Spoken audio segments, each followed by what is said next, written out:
Hello everyone! Welcome back to my reading of the City of Ember. Today we're going to be reading Chapter 4, Something Lost, Nothing Found. One day when Lena had been a messenger for several weeks, she came home to find that Granny had thrown all of the cushions from the couch onto the floor, ripped up a corner of the couch's lining, and was pulling out wads of stuffing. "What are you doing?" Lena cried. Granny looked up. Wisps of sofa stuffing stuck to the front of her dress and clung to her hair. "Something is lost," she said. "I think it might be in here." "What's lost, Granny?" I don't quite recall," said the old woman. "Something important." "But, Granny, you're ruining the couch. What will we sit on?" Granny tore a bit more of the covering off of the couch and yanked out another puff of stuffing. "It doesn't matter," she said. "I'll put it back together later." "Let's put it back together now," Lena said. "I don't think what's lost is in there." "You don't know," said Granny darkly, but she sat back on her heels looking tired. Lena began cleaning up the mess. "Where's the baby?" she asked. Granny gazed at Lena blankly. "The baby?" "You haven't forgotten the baby?" "Oh, yes, I think she's down in the shop." "By herself?" Lena stood up and ran down the stairs.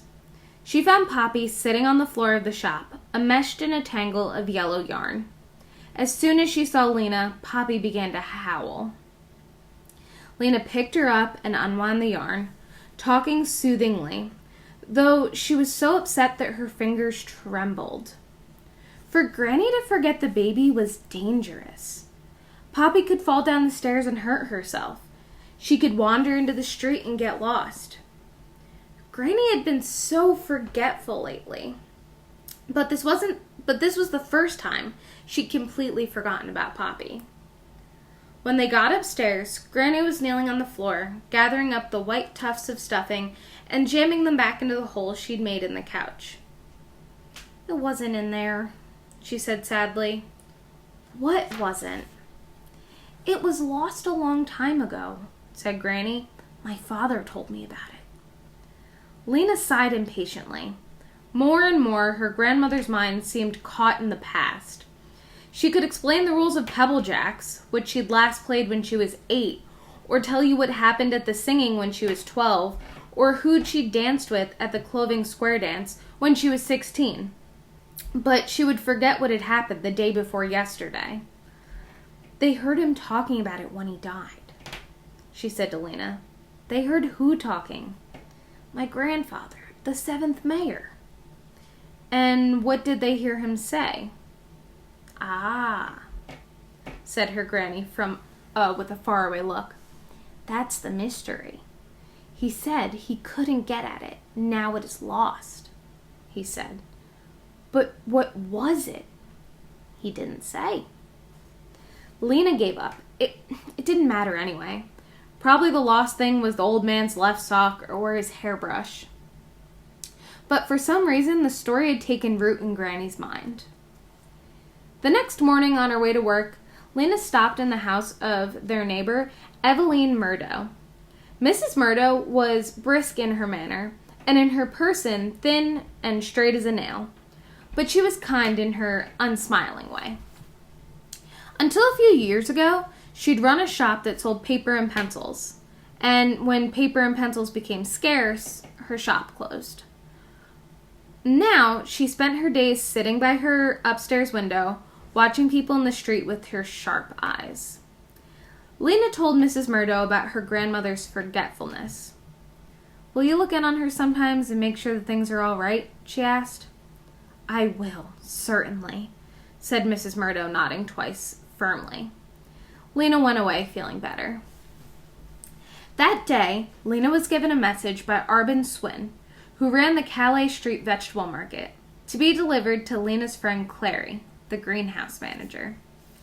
Lena was glad to carry the message. Through her gladness was mixed with a little sadness. Her father had worked in the greenhouses. It still felt strange not to see him there. The 5 greenhouses produced all of Ember's fresh food. They were out past the Green Gate squares, at the farthest edge of the city. Nothing else was out there but the trash heaps, great moldering, stinking hills that stood on the rocky ground and were lit by a few floodlights high up on poles. It used to be that no one went to the trash heaps but the trash collectors, who dumped the trash and left it. Now and then, a couple of children might go there to play, scrambling up on the side of the heaps and tumbling down. Lena and Lizzie used to go there when they were younger. They'd pull out the occasional treasure, maybe some empty cans, maybe an old hat or a cracked plate, but not anymore. Now they were guards posted at the trash heaps to make sure no one poked around. Just recently, an official job called trash sifter had been created. Every day, a team of people methodically sorted through the trash heaps in search of anything they might find to be at all useful. They'd come back with broken chair legs that could be used for repairing window frames, bent nails that could become hooks for clothes, even filthy rags stiff with dirt that could be washed out and used to patch holes in the window blinds or mattress covers. Lena hadn't thought about it before, but now she wondered about the trash sifters.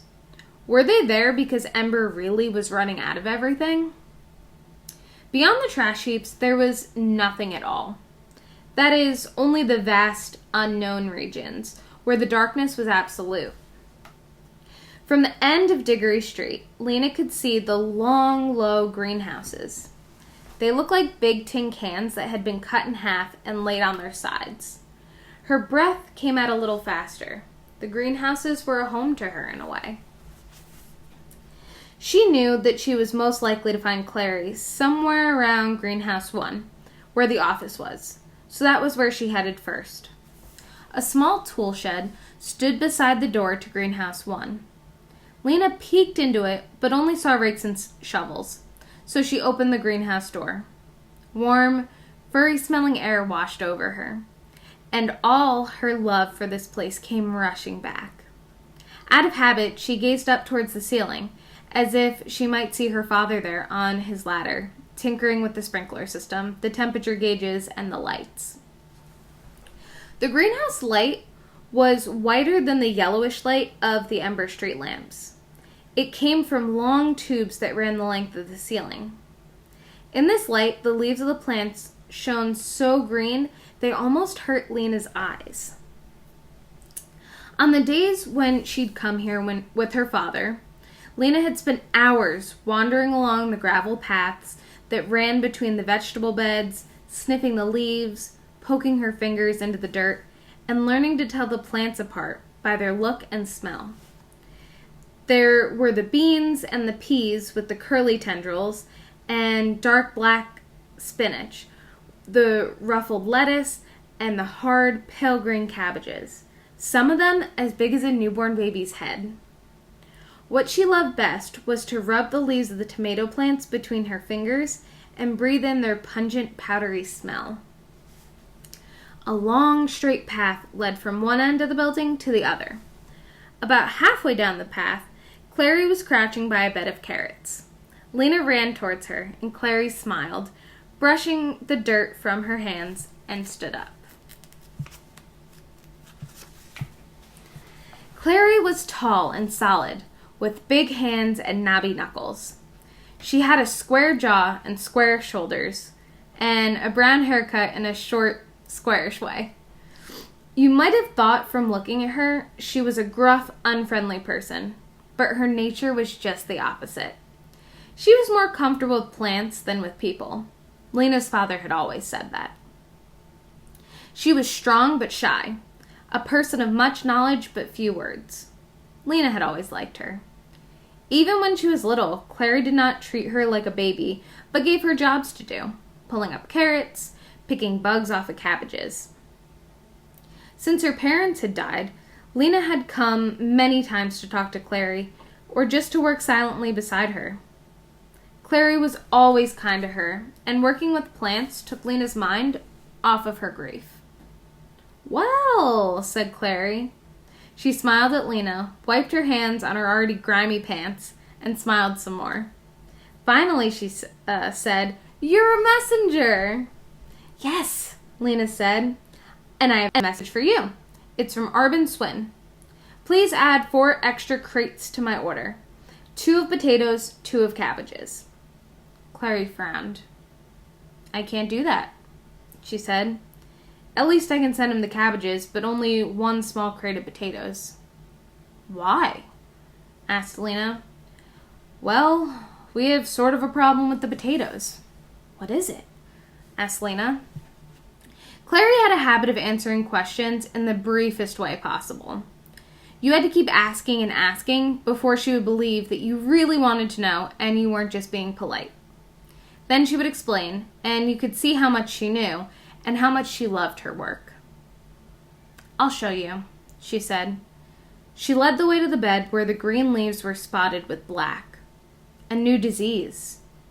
I haven't seen it before. When you dig up the potatoes, they're runny inside instead of hard, and they stink.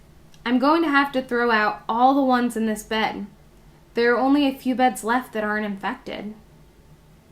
Most people in Ember had potatoes at every meal. Mashed, boiled, stewed, roasted. They'd even had fried potatoes too, in the days before the cooking oil ran out. "I'd hate it if we couldn't have potatoes anymore," Lena said. "I would too," said Clary.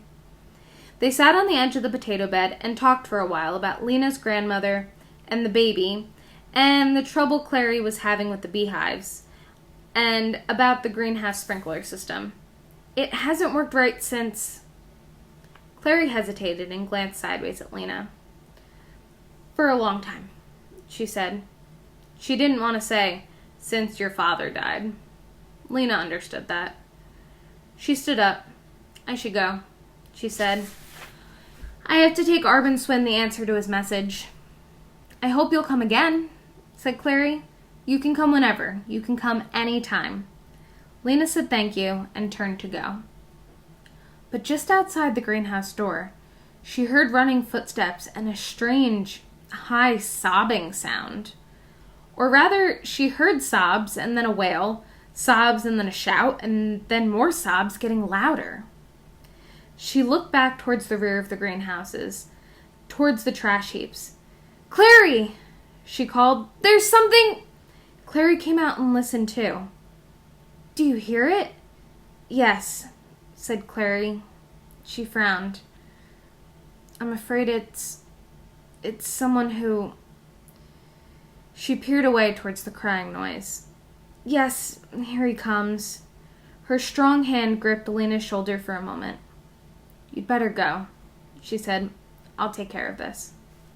"But what is it?" "Never mind, just go." But Lena wanted to see. Once Clary had walked away, she ducked behind the tool shed. From there, she watched. The noise came closer. Out beyond the trash heaps, a figure appeared. It was a man, running and stumbling, his arms flopping. He looked as if he was about to fall over, as if he could hardly pick up his feet. In fact, as he came closer, he did fall. He tripped over a hose and crumbled to the ground as if his bones had dissolved. Clary stooped down and said something to him in a voice too low for Lena to hear. The man was panting. When he turned over and sat up, Lena saw his face was scratched and his eyes wide open in fright. His sobs had turned into hiccups. She recognized him. It was Sag Merrill, one of the clerks in the supply depot. He was quiet, long-faced man who always looked worried. Clary helped him to his feet. The two of them came slowly toward the greenhouse, and as they got closer, Lena could hear what the man was saying.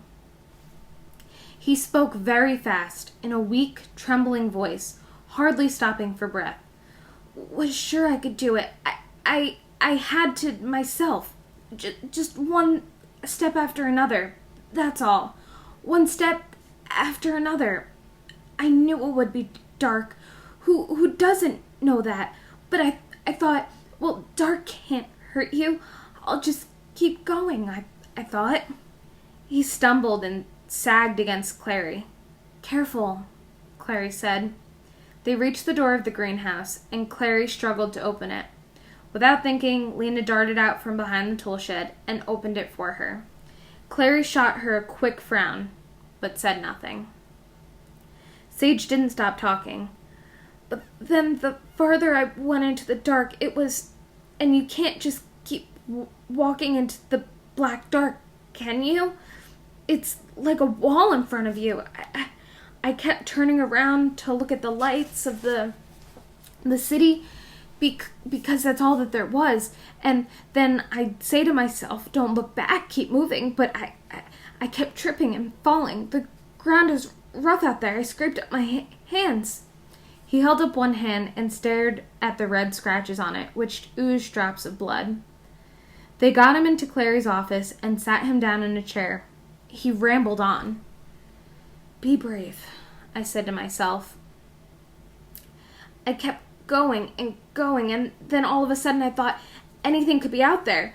There could be a pit 1,000 feet deep right in front of me. There could be something that bites. I've heard stories. Rats as big as garbage bins. And I'd get out of there, so I turned around and I ran. Never mind, said Clary. You're all right now. Lena, get him some water. Lena found a cup and filled it in the sink in the corner. Sage took it and, with a shaking hand, drank it down. What were you looking for? Lena asked. She knew what she would have been looking for if she'd gone out there. She thought about it countless times. Sage stared at her. He seemed to have to puzzle over her question. Finally, he said, I was looking for something that could help us. What would it be?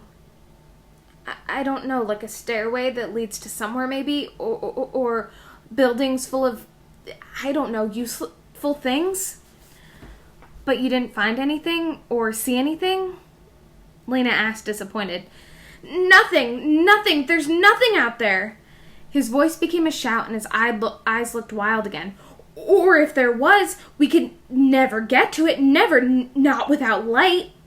He took a long, shaking breath. For a while he stared at the floor. Then he stood up. Think I'm all right now. I'll be going.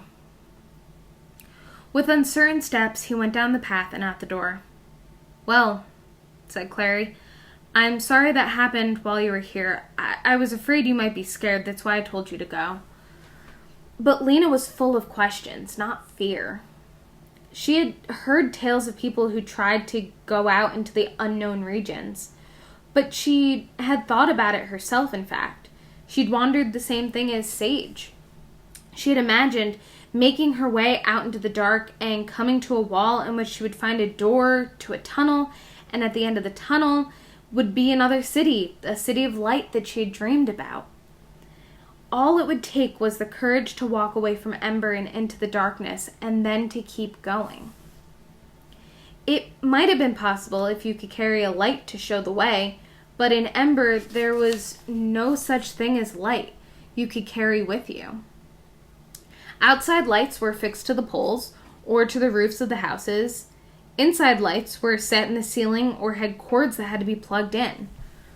Over the course of Ember's history, various clever people had tried to invent a movable light, but all of them had failed. One man had managed to ignite the end of a stick of wood by holding it against the electric burner on his stove.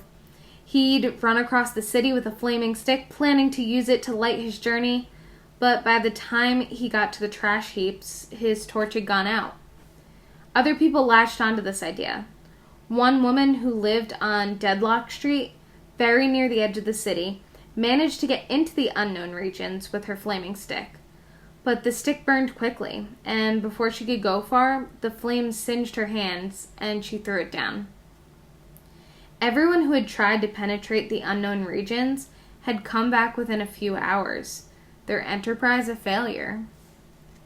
Lena and Clary stood by the open door of the greenhouse and watched Sage shuffle towards the city. As he neared the trash heaps, 2 guards, who had been sitting on the ground, got to their feet. They walked over to Sage, and each of them took hold of one of his arms. "Uh-oh," said Clary. "Those guards are always looking for trouble." "But Sage hasn't broken any law," said Lena. "Doesn't matter.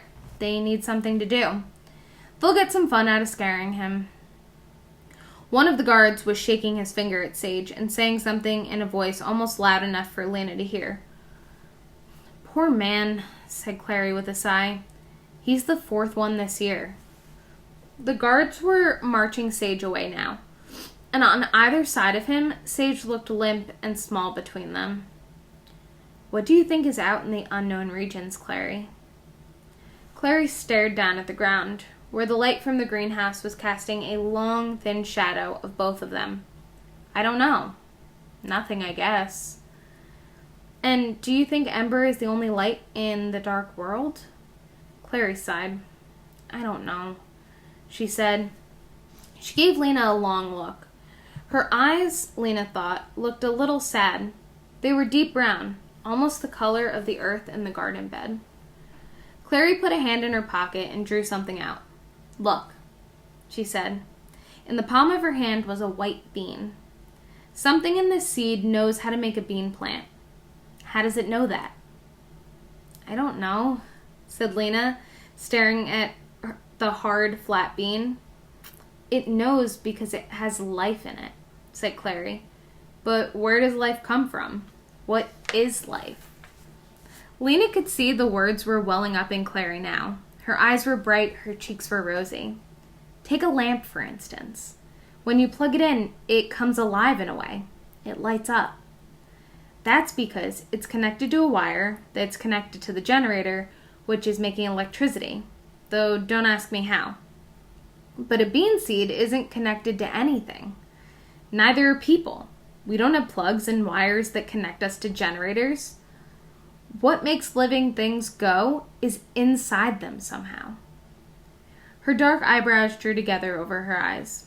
"What I mean is," she said finally, "something is going on that we don't understand. They say the builders made the city, but who made the builders? Who made us? I think the answer must be somewhere outside of Ember." "In the unknown regions? Maybe. Maybe not. I don't know." She brushed her hands together in a time to go back of work way.